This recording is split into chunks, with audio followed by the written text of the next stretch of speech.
Hola, historiadores en acción. Aquí la Academia de Historia lista para acompañarte en este viaje.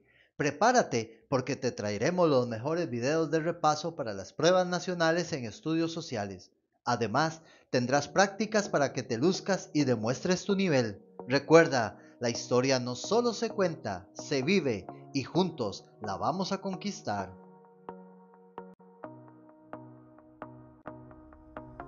Tema 23. Reformas electorales de la primera mitad del siglo XX.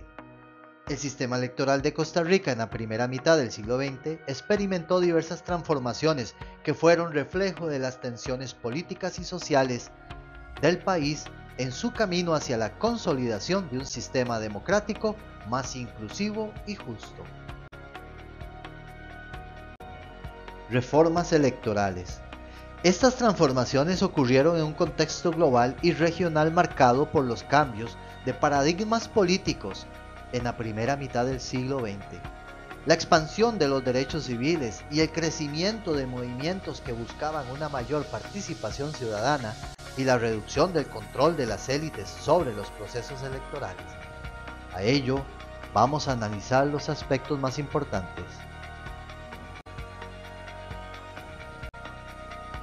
Reconocer las características del sistema electoral en Costa Rica durante la primera mitad del siglo XX es fundamental para entender el desarrollo de la democracia costarricense.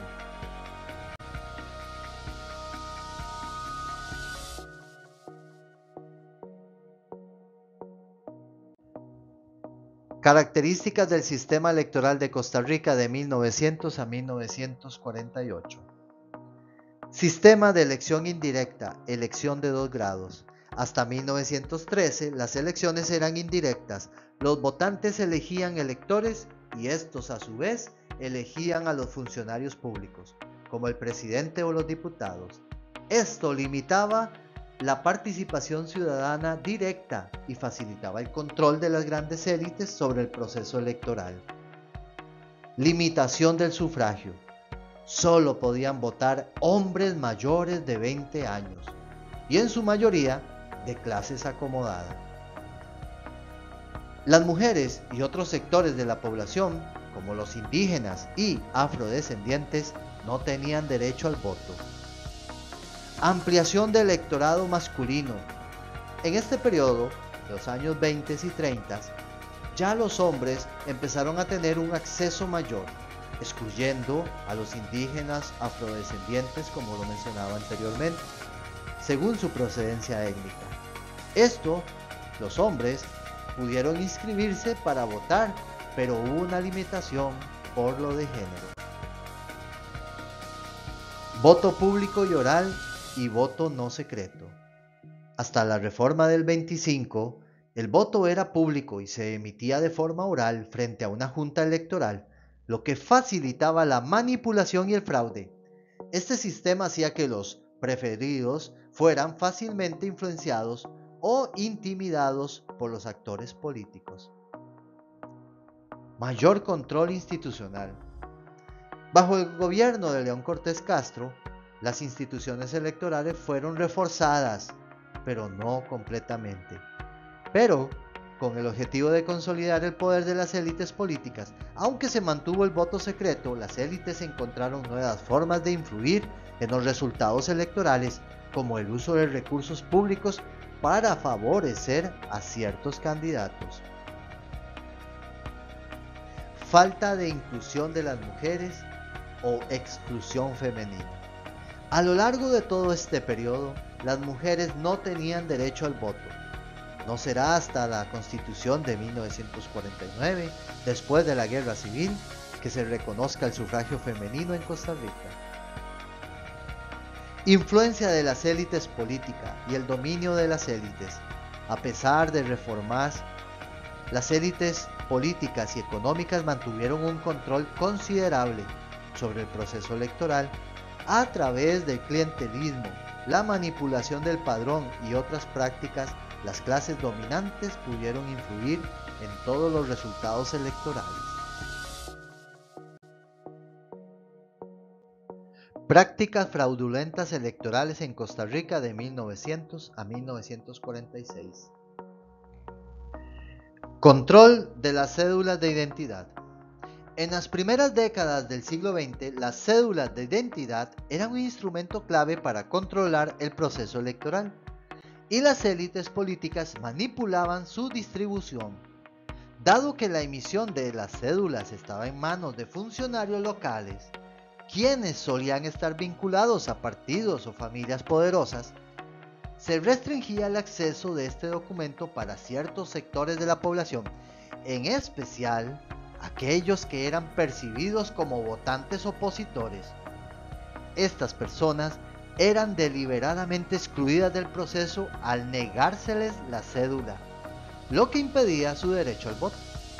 En contraste, los aliados de las élites recibían múltiples cédulas, lo que les permitía votar más de una vez, inflando así el número de sufragios a favor.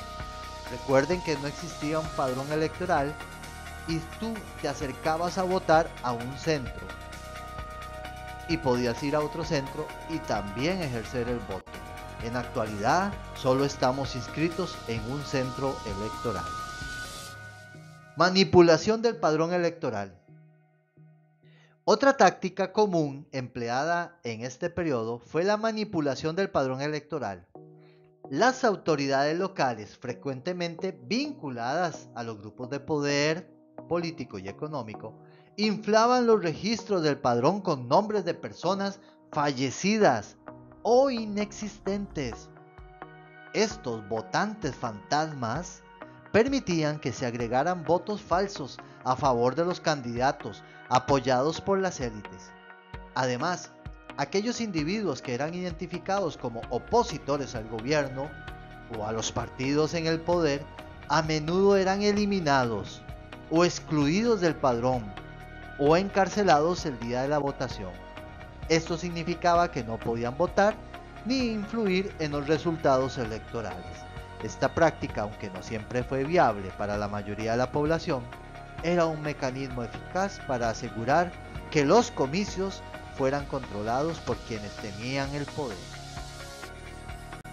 Y si eso no bastaba, la compra de votos y la coacción. A pesar de la introducción del voto secreto en las reformas electorales de 1925, las prácticas del clientelismo y la compra de votos continuaron siendo una realidad en la política costarricense. El clientelismo político fue un fenómeno en que los partidos o candidatos ofrecen favores, empleos, alimento o dinero a cambio del voto. Esto se mantuvo como una práctica común, especialmente en áreas rurales, donde la pobreza y la dependencia económica de las élites locales facilitan la manipulación. Las promesas de asistencia o beneficio a cambio del voto eran difíciles de rechazar para muchos votantes en situaciones vulnerables. En algunos casos, el voto también se cambiaba por aguardiente o alcohol, ¿verdad? Intimidación y violencia. En ciertos casos, las elecciones costarricenses durante este periodo también estuvieron marcadas por la intimidación y la violencia. Recuerden que para esta época todavía contamos con un ejército. Las élites políticas y sus seguidores recurrían a este mecanismo para disuadir a los votantes de la oposición, especialmente en zonas donde el control sobre las comunidades era más fácil de imponer. Los líderes políticos locales y los jefes de la policía, leales al partido dominante o el partido que estaba en el gobierno, podían utilizar su autoridad para amedrentar a los ciudadanos, llegando incluso a pedirles acudir a las urnas, amenazando a llevarlos o encarcelándolos.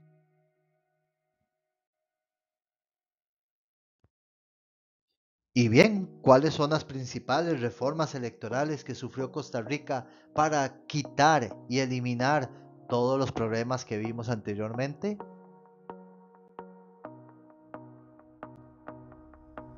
En este cuadro se presentan las reformas más importantes de este periodo. De las principales reformas electorales en Costa Rica entre 1900 y 1946. El cuadro te ofrece una visión clara de cómo evolucionó el sistema electoral durante este periodo crucial en la historia política de Costa Rica. A lo largo de estas décadas, las reformas reflejaron tanto el esfuerzo por democratizar el proceso como las resistencias persistentes de ciertos sectores. Desde el cambio del voto de 2 grados en 1913 hasta la introducción del voto secreto en 1925, se observa una búsqueda constante para mejorar la transparencia y la equidad electoral. Sin embargo, estas reformas estuvieron acompañadas de prácticas fraudulentas, lo que dificultaba la plena realización de una democracia auténtica.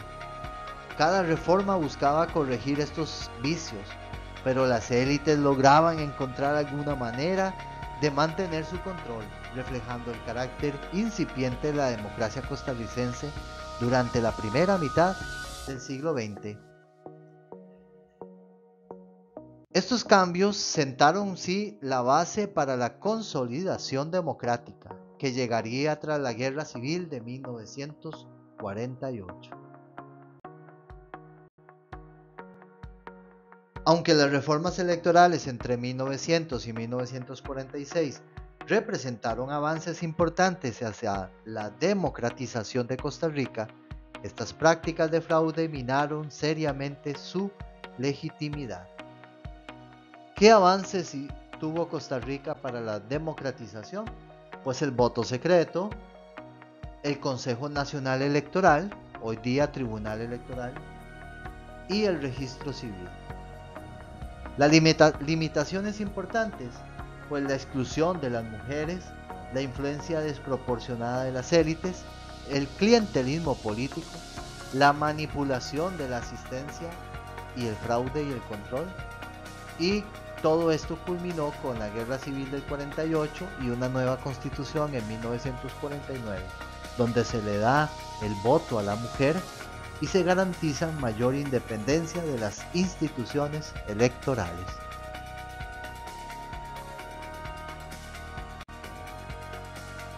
No olvides seguir nuestro canal para estar al tanto de todo nuestro contenido.